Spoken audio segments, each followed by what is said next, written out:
On this episode of Law Weekly, Senior Advocate of Nigeria, AU Mustafa, advises the President to withhold his assent to the 2021 Electoral Amendment Bill. We have his views on these and other issues. Also showing on this episode of the program, the Chief Judge of Lagos, Justice Kazeem Alugba, inaugurates a 10-member local government election petition tribunal.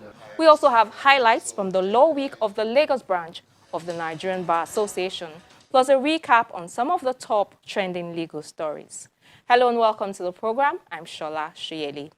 Ahead of President Muhammadu Buhari's assent to the Electoral Act Amendment Bill recently passed by the lawmakers, my guest, Senior Advocate of Nigeria, AU Mustafa, has strong reservations about the clause on e-transmission of results with conditions. AU Mustafa is a distinguished legal practitioner of over 3 decades post-call. An alumni of the Suffolk Law School, Boston, where he earned his LLM degree, he also attended the business school at The Hague, where he bagged an MBA degree.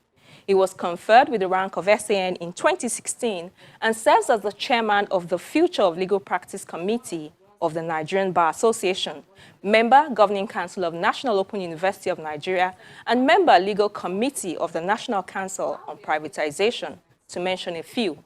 In this interview, we talk about the future of legal practice in Nigeria and the role of technology.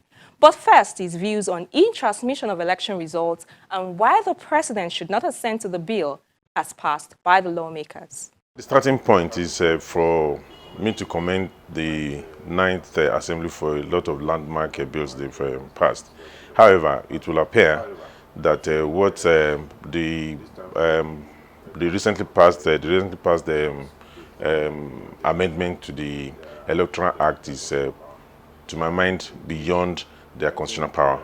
And I say this because the Constitution, the third schedule, Part 1, paragraph 15, vests INEC with the powers to conduct election. For the National Assembly to say before they do electronic transmission, they should consult with INEC and I think NCC, to my mind, is very, very wrong. In one vein, there's so many contradictions to this. In one vein, the new amendment allows INEC to conduct electronic voting, but it's preventing it from doing electronic transmission. That is very wrong. So I think this is one case the Attorney General should advise the President not to assent, because by doing that it will be unconstitutional. And as you're aware, any law, act, whatever, to the extent of its consistency with the Constitution is void. So I think for all intents and purposes, the National Assembly, with respect to them, didn't get this right this time around.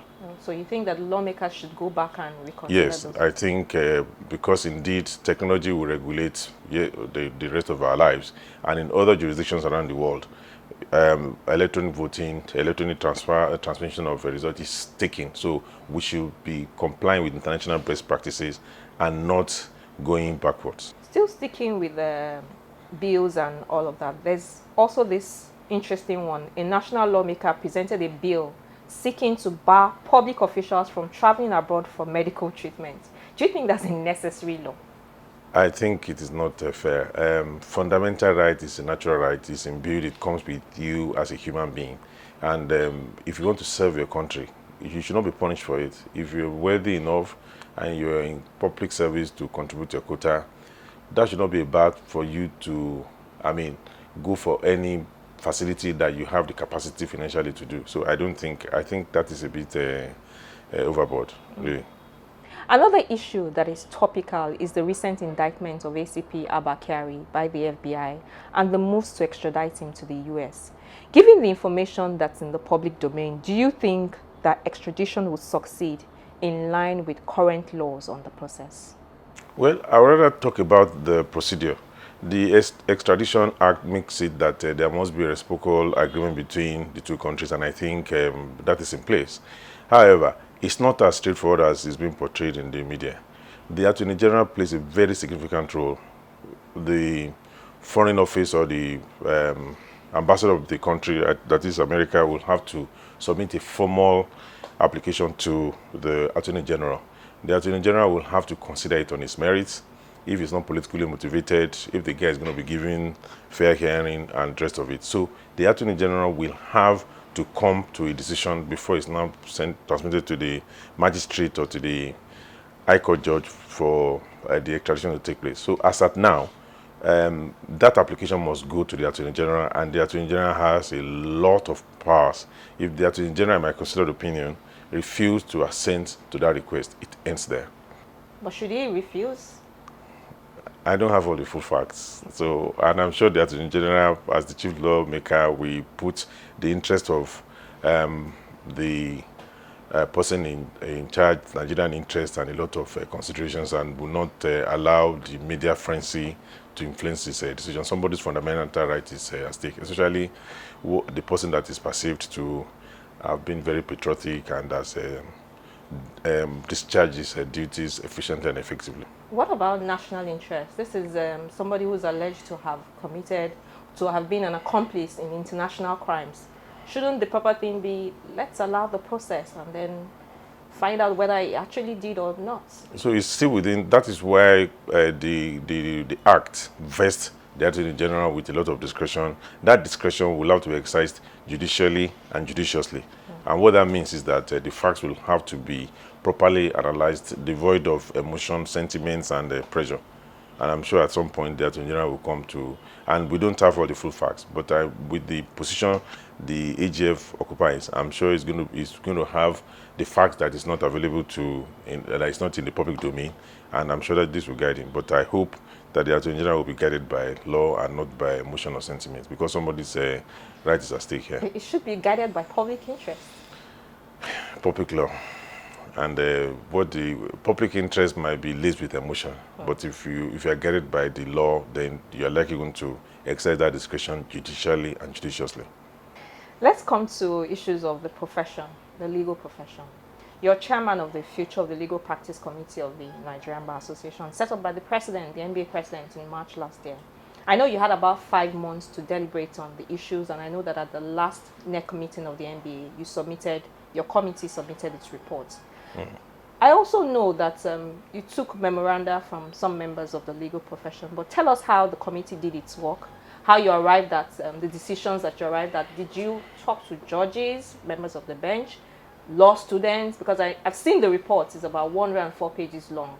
How did you arrive at some of the decisions you arrived at? How did you do the work? And tell us about the key highlights of that report. Okay, thank you. By the way, on behalf of all the committee members, I want to thank the NBA president and the ESCO. We don't know what yardstick they used, but we see this as a call to duty. What we did was we set up 3 subcommittees: professional, regulation, and educational subcommittee by Dr. Adeoye Adefulu, legal services delivery subcommittee by Mr. Kunle Ajagbe, and technology and globalization subcommittee by Professor Olawale Ajayi. We set up questionnaires. We sent to the members of the profession, Supreme Court justices, Court of Appeal. So it captured the bench. All the stakeholders in the profession participated very well, and we got and this guided our recommendations, by the way, after submission, the president, the NEC considered it very useful and has now turned our committee to be a standing committee of the NBA. We thank the NEC and the NBA president for that privilege. Let's talk about some of the key highlights of that report. In the times past, there used to be an impression that a white man is superior to a black man, but it's been discovered that the blood that flows in our vein and their vein is the same thing. It's just that they have access to information. In this modern world, technology has made information available to everybody. So we have to embrace technology in all the gamuts of our lives. To that extent, one of the fundamental recommendations we made is the need to digitize the legal profession. And this takes different formats.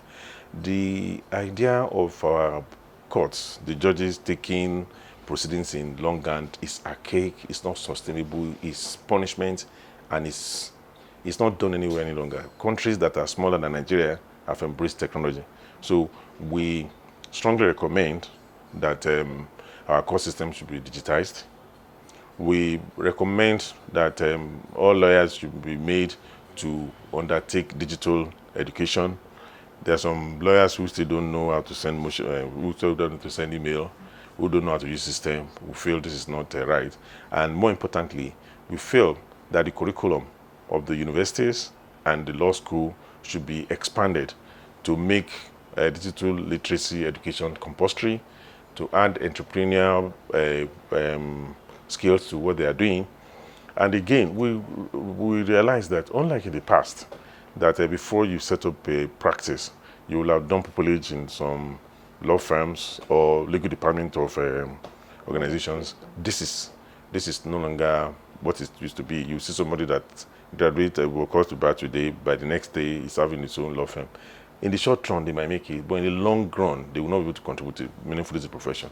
So one of our key recommendations is that before you can set up a law firm, you must do pupillage either in a law firm or in the legal department of a parastatal or corporate organizations for 3 years. And before you can even set up the law firm, the MBA should come up with regulations of the minimum requirements that you should have in your law firm. It's not for you to go to one remote area and put your law practice, your office opposite a room of face me and face you. It's demeaning the profession. Then we address the issue of dress code. We feel the wig and gown thing is colonial. It appears when the white men left, what they forgot was the wig and gown. We took it. There's been arguments that we should retain it. Some people, because minority, some people join the profession because of this dress code. Yes, they feel that it makes them to be unique and whatever. But yeah, we can still be unique, but that does not add to the quality of the justice delivery. It does not add to the quality of your advocacy. Even in England now, it's being petitioned. It's only in limited circumstances. If you are doing civil matters or family matters, you're no longer enjoined to wear wig and gown. In US jurisdiction, they don't wear wig and gown. So where is that coming from? We need to put our attention on more serious things. And move with the times. Yes, and move with the times. And if we must, which I don't think, it should be ceremonial. And not that you get to court and you say you are not properly dressed. And in this era, when there's massive infrastructure problem, you get a lot of courts, they don't have AC, they don't have, it's not properly ventilated, and just like Fela said, you dress like you are suffering and you are smiling. that is not sustainable. It's not who we are. So this and many more are some of the highlights of our recommendation. I want to interrogate a few of the things that you've talked about. When you talked about the law school calendar, to widen it, to introduce digital courses and literacy courses and all of that, did you apportion who should do what? When you talk about digitization of the courts, where do you place the responsibility? Who's going to drive that process? When you talk about digitization at the law school, who is responsible for that? Okay, did you come up with? Yes, we did. For the law school curriculum, obviously it's a Council of Legal Education and NUC, and we were clear about that. For the others, I'm sure you're aware of the controversy of independence of judiciary. Those in government, especially holding executive positions, and are reluctant to allow the judiciary to have independence. I used to pity them for this kind of work we do, and also lawyers will tell you, when they're in government, they can do everything. When they're out of government and they're out of favor, their last hope, the last hope is not of common men, of all men, is the judiciary. So the independence of judiciary is in their own interest in the long run. But you see, power corrupts. Everybody's interest. Power corrupts, absolutely. Power corrupts, absolutely. Because when they're in government, they tend to forget this. But I don't want to cite names. We've had instances where important persons, when they're incarcerated, the first they will ask, who is the judge? Who is the prosecutor? How many lawyers can defend me? Whatever. So it's in your interest to make sure when you have the power, to make sure that the system is independent so that it can come to your aid. Indeed, a lot of serving governors and whatever, it was the tribunals that, or the courts that made them where they are. So how come they're just forgetting quickly that it's in their interest to ensure that system is insulated from undue influence and is allowed to deliver on its mandate? So it's the same governors who have to ensure, because I asked that question because we've seen the reluctance of the governors to allow financial independence of the judiciary. They're just very parochial. Maybe they are power consumed, and it's unfortunate, really. Finally, what did the committee, the Future of Legal Practice Committee, say about globalization of legal practices? Because that's also another topical issue. Is it time for legal practice to start opening up? No, we don't. We raised a lot of concerns about this because we've seen the influx of foreign law firms trying to partner with the local ones and just make them like weak partners and just to fulfill oral righteousness. We strongly suggest that globalization embracement should not be at large. There are certain aspects of our profession that should be protected and given to us. And there's no apologies about this. This, first of all, belongs to us. This is our country. And we should protect what we have. So yes, we should embrace technology, we should embrace globalization in a very conscious and guided manner, in such a way that it will not take our profession, it will not take the profession away from us and give to foreigners and amount to recolonization.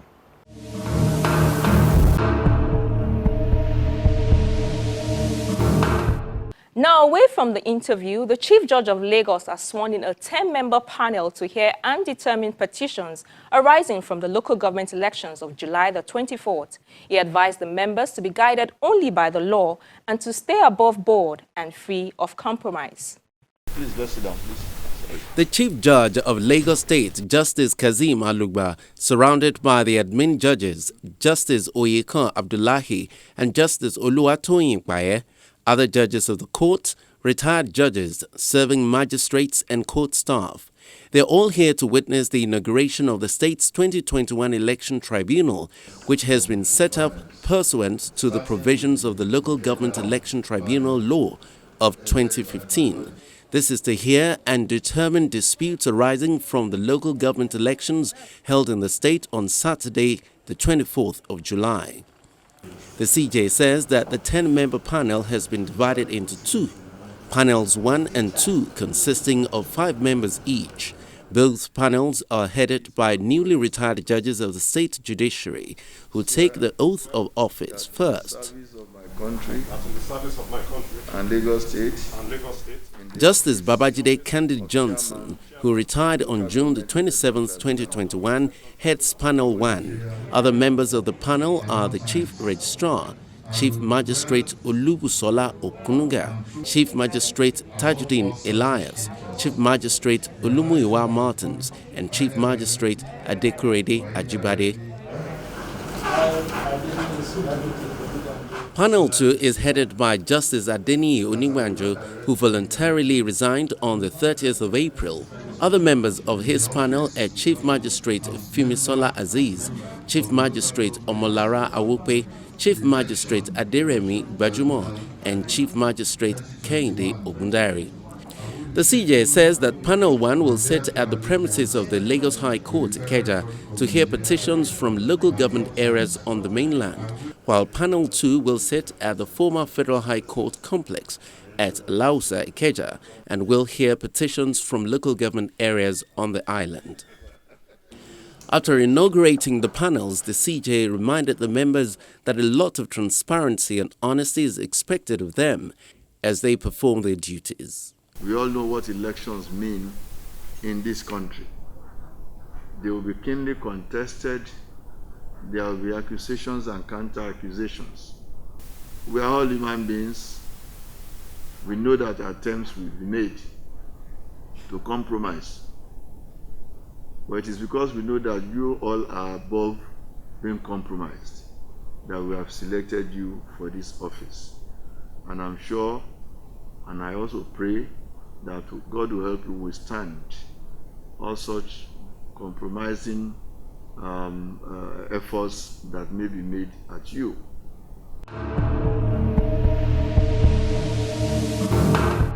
The Nigerian Bar Association Lagos branch has held its Law Week, which had the theme Disruption, Innovation and the Bar. Vice President Professor Yomi Oshibajo raised some very compelling issues at that conference. Here are some of the highlights. Lawyers of the Lagos branch of the Nigerian Bar Association rose after a week-long conference with a consensus to do more to take advantage of technology to boost their profession and career growth. Chairperson of the Conference Planning Committee, Ife Tomi, in her speech, welcoming participants to the opening ceremony of the Law Week, which held on the 26th of July, spoke to the theme, Disruption, Innovation and the Bar. At local levels, there are concerns about the response by some nations to the disruptions caused by technology. Some have opted for the outright ban on social media platforms, such as the attempt of banning Twitter in Nigeria, and the legal community going up in arms to protect it. This disconnect between innovation and governance will always create friction between government and citizens that will keep us lawyers busy. The host governor is represented by the Attorney General of the state, who is also a member of the branch. He shares his thoughts about the theme. As global and digitally capable lawyers, we need to embrace the changes emerging in our industry and start integrating technology into our work practices and processes to create the solutions and results that our clients demand. The Vice President of Nigeria, Professor Yemi Oshibajo, who declared the conference open, raises some compelling questions which underscore the importance of technology and called for its mastery in the legal profession. How is the profession going to deal with the competitive pressure of technology? Would it recoil, combat, collaborate, and/or innovate? And perhaps more importantly, what are the inefficiencies that we see today that will likely propel the push for disruption? The keynote speaker brings a foreign and global perspective on the theme and comments same to participants. How can lawyers and the legal system capture and build on the spirit of resilience and adaptation in the face of disruption that has got societies through the last 18 months? And number two, how can lawyers lead the way in society to respond to some of the world's biggest challenges? Yes, access to the legal profession, but also access to justice for citizens and potentially the biggest of them all. Be realistic in your plans, but don't be constrained in your ambition. We can all make a positive mark on the world around us, and perhaps this is your opportunity to connect with like-minded partners to do together what you can't do alone. One of the major highlights of the opening ceremony is the launch of the branch's Bar Journal.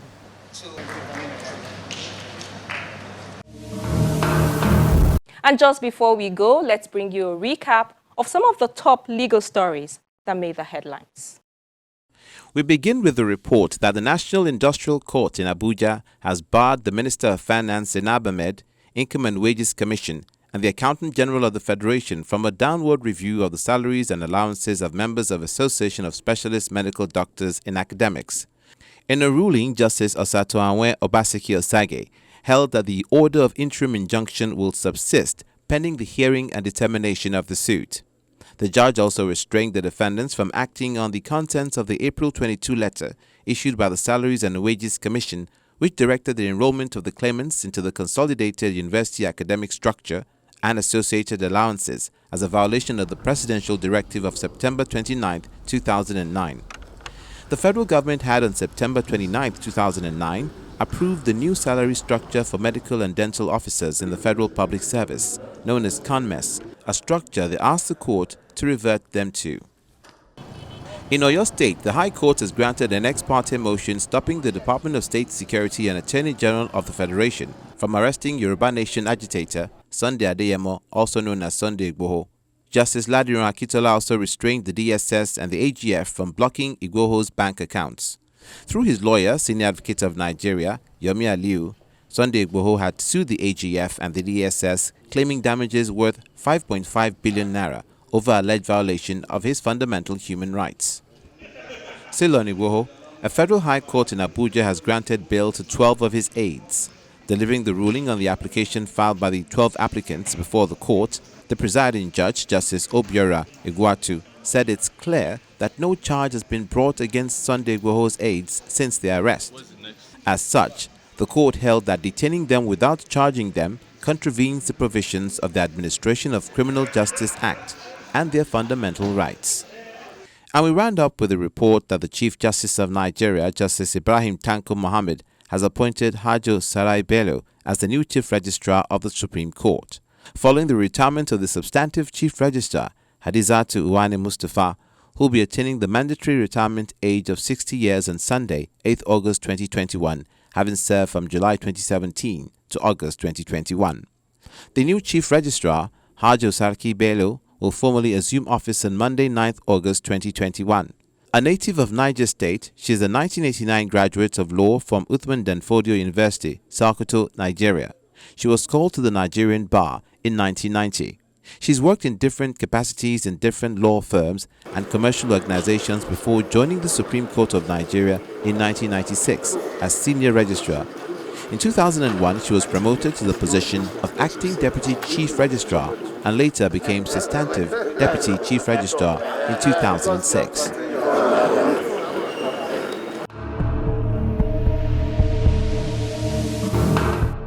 And that's our program this week. Don't forget that you can find these and past episodes of the program on our YouTube page. I'm Shola Shayeli. Thank you for watching and see you next week.